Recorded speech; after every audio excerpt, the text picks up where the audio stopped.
আসসালামু আলাইকুম, সবাইকে স্বাগতম ফ্যামিলি কিচেনে। আজকে আমি একটি আম দিয়ে জেলি তৈরি করব। আমের সিজনে জেলি না বানালে কি হয়?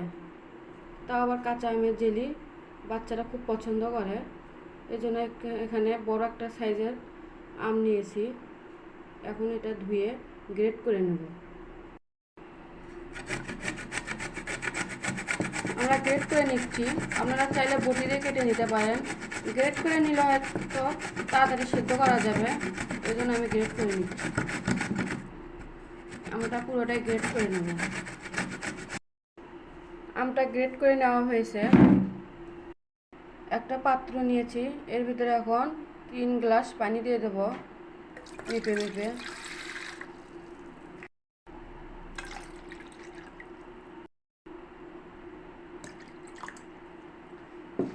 আমগুলো দিয়ে দেবো এর ভিতর।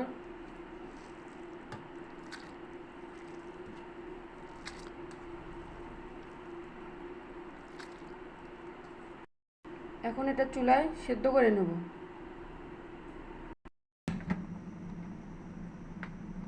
কিছুক্ষণের জন্য এটা সেদ্ধ করে নেব।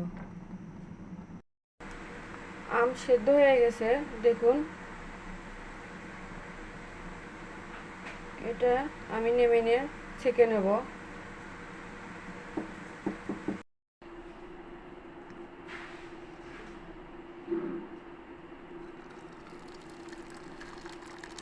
ছাঁকনির মাধ্যমে আমরা ছেঁকে নিচ্ছি।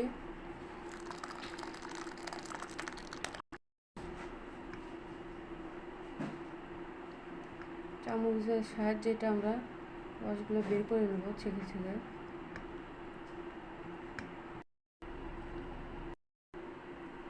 আমটা ছেঁকে নেওয়া হয়ে গেছে, দেখতে পাচ্ছেন। আর এই আমের যে গেটা আছে, না ফেলে না দিয়ে আপনারা আচার করে নিতে পারবেন। চুলায় প্যান বসিয়ে দিয়েছি। এখন আমের রসটা এর মধ্যে ঢেলে দেবো।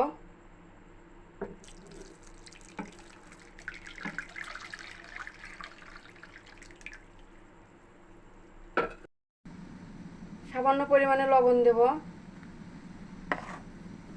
মিষ্টিটা বজায় রাখার জন্য। চিনি দিয়ে দেবো 1 মগ। দিয়ে এটা অনবরত নাড়তে হবে।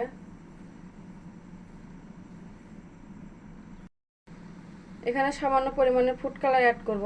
এটা অপশনাল, আপনারা চাইলে এরকমই করতে পারেন, কিন্তু কালারটা সুন্দর আসার জন্য আমরা একটু সবুজ কালার ফুড কালার ইউজ করলাম। সামান্য পরিমাণ ভিনেগার দেব, যেন অনেকদিন সংরক্ষণ করা যায় এজন্য। জেলিটা পারফেক্ট হয়েছে কিনা এটা আপনাদেরকে দেখানোর জন্য সামান্য পরিমাণ জেলি ফ্রিজে তুলে দেখাচ্ছি।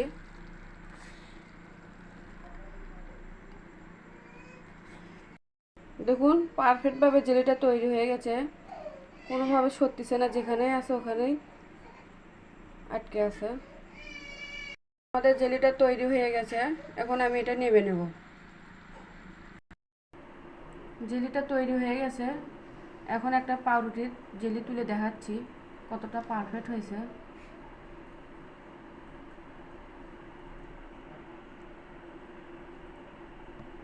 আর ঘনত্বটা এরকমই হবে, এর বেশি করা যাবে না।